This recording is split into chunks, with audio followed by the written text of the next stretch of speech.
Hello friends, ఈరోజు March 23 Shahidi Diwas. భారతదేశం మొత్తం భావోద్వేగంతో, దేశభక్తి భావంతో దేశం కోసం రక్తాన్ని ధారపోసిన ఒక మహావీరుణ్ణి కోల్పోయిన రోజును స్మరించుకుంటుంది.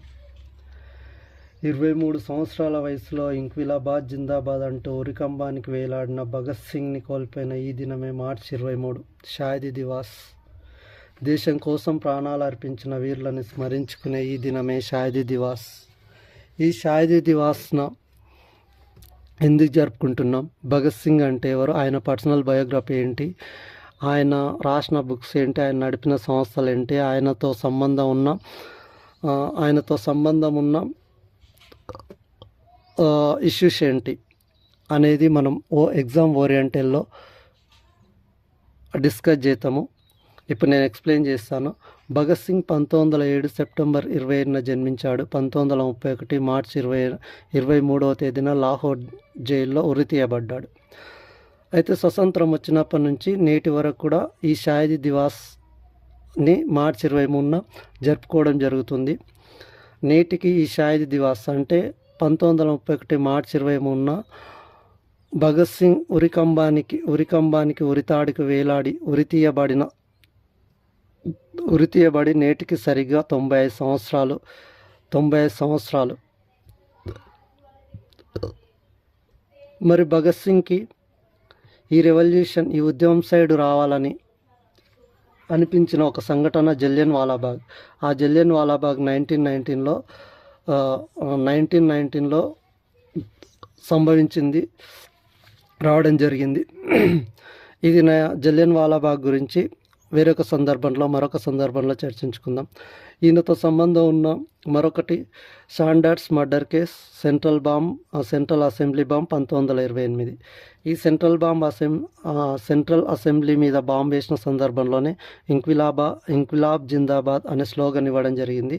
ఇది కేవలం బ్రిటిషర్స్కి మెసేజ్ ఇవ్వడం కోసం మాత్రమే ఈ బాంబ్ అనేది ప్రయోగించడం జరిగింది. అయితే ఈ భగత్ సింగ్ గురించి చర్చించుకుంటున్న ఈ సందర్భంలో మనం గాంధీ ఇర్విన్ ఫ్యాక్ట్ గురించి కూడా తెలుసుకోవాలి. మరి గాంధీ ఇర్విన్ ఫ్యాక్ట్కి భగత్ సింగ్కి సంబంధం ఏంటంటే, సైమన్ కమిషన్ ఇచ్చిన నివేదికపై ఇంగ్లాండ్ గవర్నమెంట్ లండన్లో 3 రౌండ్ టేబుల్ సమావేశాలు నిర్వహిస్తుంది. మొదటి రౌండ్ టేబుల్ సమావేశానికి అటు ఐఎన్సీ కానీ గాంధీజీ కానీ పాల్గొనలేదు. దీంతో ఐఎన్సీ పాల్గొనని, గాంధీజీ పాల్గొనని రౌండ్ టేబుల్ సమావేశాలు సక్సెస్ కాలేవని గ్రహించిన ఇంగ్లాండ్ ప్రభుత్వము ఎలాగైనా రెండవ రౌండ్ టేబుల్ సమావేశానికి ఐఎన్సీ హాజరయ్యేలా చూడడానికి అప్పటి వైస్రాయ్ అయిన ఇర్విన్కి ఆ బాధ్యతను అప్పచెప్పింది. దీంతో 1931లో గాంధీ ఇర్విన్ ఫ్యాక్ట్ జరుగుతుంది. మరి ఈ ఫ్యాక్ట్కి భగత్ సింగ్కి ఏం సంబంధం అంటే, కొందరి వాదన ఇలా ఉంది. ఒకవేళ గాంధీ గనక బ్రిటిష్ గవర్నమెంట్కి భగత్ సింగ్, సుఖ్దేవ్, రాజగురులను విడుదల చేస్తేనే రెండో సమావేశానికి ఐఎన్సీ హాజరవుతుంది అని గాంధీజీ గనక పట్టుబట్టి ఉంటే, ప్రపోజల్ పెట్టి ఉంటే, మనం భగత్ సింగ్ను కోల్పోయే వారం కాదు అని కొందరి వాదన. అయితే ఫ్యాక్ట్ ఏంటంటే, గాంధీ కానీ ఐఎన్సీ కానీ భగత్ సింగ్, సుఖ్దేవ్, రాజ్గురులను విడిపించమని ప్రపోజల్ పెట్టింది. దానికి బ్రిటన్ గవర్నమెంట్ ఒప్పుకోలేదు. మరి ఆయన రాసిన బుక్, మనం గాంధీ ఇర్విన్ ఫ్యాక్ట్ గురించి కూడా గుర్తుపెట్టుకోవాలి. 1931 ఆయన రాసిన బుక్, భగత్ సింగ్ రాసిన బుక్, ఆయన రాసిన పుస్తకం why I am an atheist. మరి భగత్ సింగ్తో సంబంధం ఉన్న సంస్థలు హెచ్ఎస్ఆర్ఏ అంటే హిందుస్థాన్ సోషలిస్ట్ రిపబ్లికన్ అసోసియేషన్. అయితే ఇది 1924లో ప్రారంభమైనప్పుడు హెచ్ఆర్ఏగా ఉండేది. ఆ తర్వాత 1928లో భగత్ సింగ్ దీన్ని హెచ్ఎస్ఆర్ఏగా మార్చడం జరిగింది. హెచ్ఎస్ఆర్ఏ అంటే హిందుస్థాన్ సోషలిస్ట్ రిపబ్లికన్ అసోసియేషన్. మరి 1924లో హెచ్ఆర్ఏ ఏర్పడినప్పుడు అందులో ముఖ్యమైన సభ్యులు ఎవరంటే రాంప్రసాద్ బిస్మిల్లా, చంద్రశేఖర్ ఆజాద్, అస్ఫాబుల్లా ఖాన్. 1928లో హెచ్ఎస్ఆర్ఏగా మార్చిన భగత్ సింగ్ ఈ సంస్థ యొక్క హెచ్ఎస్ఆర్ఏ యొక్క మెయిన్ ఎయిమ్ ఏంటంటే బ్రిటిష్ రూల్ని ఇండియాలో అంతం చేయడం. ఈ హెచ్ఎస్ఆర్ఏకి ఇన్ఫ్లుయెన్స్ ఎవరు, ఆదర్శం ఎవరంటే రష్యన్ ఉద్యమం 1917లో సంబంధించింది. ఈ సంస్థకు సంబంధించిన కొన్ని కుట్ర కేసులు, కుట్ర కాదు ఇది బ్రిటిష్ వాళ్ళు కుట్రగా పేర్కొన్నారు. ఈ సంస్థకి అంటే హెచ్ఎస్ఆర్ఏకి సంబంధించిన కొన్ని ఇన్సిడెంట్స్: ఒకటి Kakori train robbery 1925, Sanders assassination Sanders హత్య case 1928, central assembly bomb case 1929. అయితే శాండర్స్ హత్య కేసు ఇందాక మనం చెప్పుకోవడం జరిగింది.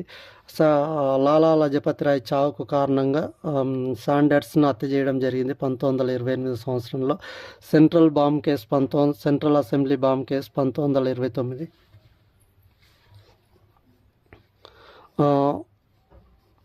అయితే ఈ సెంట్రల్ అసెంబ్లీ బాంబ్ కేసు సందర్భంగానే భగత్ సింగ్ ఇచ్చిన స్లోగన్ ఇంక్విలాబ్ జిందాబాద్.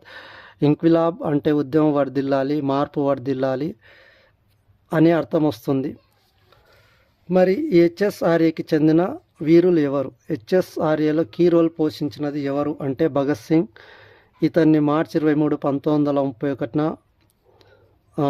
లాహోర్ జైల్లో ఉరి తీయడం జరిగింది. తర్వాత చంద్రశేఖర్ ఆజాద్ ఫిబ్రవరి 27, 1931 తన గన్నుతో తానే సూసైడ్ చేసుకోవడం జరిగింది, పేల్చుకొని చనిపోవడం జరిగింది. తర్వాత మూడో వ్యక్తి సుఖ్దేవ్ మార్చ్ 23, 1931 ఇతను కూడా భగత్ సింగ్తో పాటే ఉరి తీయబడ్డాడు లాహోర్ జైల్లో. తర్వాత రాజ్గురు మార్చి 23, 1931 ఇతను కూడా భగత్ సింగ్తో పాటు లాహోర్ జైల్లో ఉరి తీయబడ్డాడు. ఆ తర్వాత బత్కేశ్వర్ దత్ ఆ తర్వాత అనారోగ్య కారణాలతో 1965 సంవత్సరంలో మరణించడం జరిగింది. ఈ 1931 గొప్ప దేశభక్తుల్ని కోల్పోయిన సంవత్సరం. భగత్ సింగ్, చంద్రశేఖర్ ఆజాద్, సుఖ్దేవ్, రాజగురు లాంటి వీరుల్ని కోల్పోయిన సంవత్సరం ఏదంటే 1931. మరొకసారి బ్రీఫ్గా డిస్కస్ చేసుకుంటే, భగత్ సింగ్ 1907 సెప్టెంబర్ 28న జన్మించి 1931 మార్చి 23న ఉరి తీయబడ్డాడు. భగత్ సింగ్కి ప్రేరణ కల్పించిన సంఘటన జలియన్వాలాబాగ్. భగత్ సింగ్తో సంబంధం ఉన్న సంఘటనలు: శాండర్స్ హత్య case, central assembly bomb case, Kakori train robbery. Kakori train robbery 1928, Sanders హత్య కేసు కకోరి ట్రైన్ కేసు 1928 కాదు 25, శాండర్స్ అసోసినేషన్ 1928, శాండర్స్ హత్య case, central assembly bomb case 1929. అతను రాసిన బుక్ ఏదంటే వై ఐఆమ్ అన్ ఎథిస్ట్. ఇది ఫ్రెండ్స్ షాహిదీ దివాస్ యొక్క ఎగ్జామ్ ఓరియంటల్లో పూర్తి సమాచారము, భగత్ సింగ్ గురించి పూర్తి సమాచారము. మరొకసారి మీ అందరికీ షాహిదీ దివాస్ శుభాకాంక్షలు. కనీసం ఈరోజైనా దేశం కోసం ప్రాణాలు అర్పించిన, రక్తం చిందించిన వీరులని గుర్తించుకుందాం. ఇంక్విలాబాద్ జిందాబాద్, ఇంక్విలాబ్ జిందాబాద్. దాంతోపాటు నేను నిన్న ఒక క్వశ్చన్ అడిగాను. నిన్న వీడియో చేసినప్పుడు ఒక క్వశ్చన్ అడిగాను. ఉత్తమ నటుడు నాగ చైతన్య, ఉత్తమ నటి రష్మిక మందాన, ఉత్తమ చిత్రం ప్రతి సంవత్సరం 3 చిత్రాలను ఉత్తమ చిత్రాలుగా ప్రకటిస్తారని చెప్పాను. అందులో మొదటి రాజు వెడ్స్ రాంబాయ్, రెండోది దండోరా, మూడోది the great pre wedding show. Thank you friends. మరొకసారి ఇంక్విలాబ్ జిందాబాద్.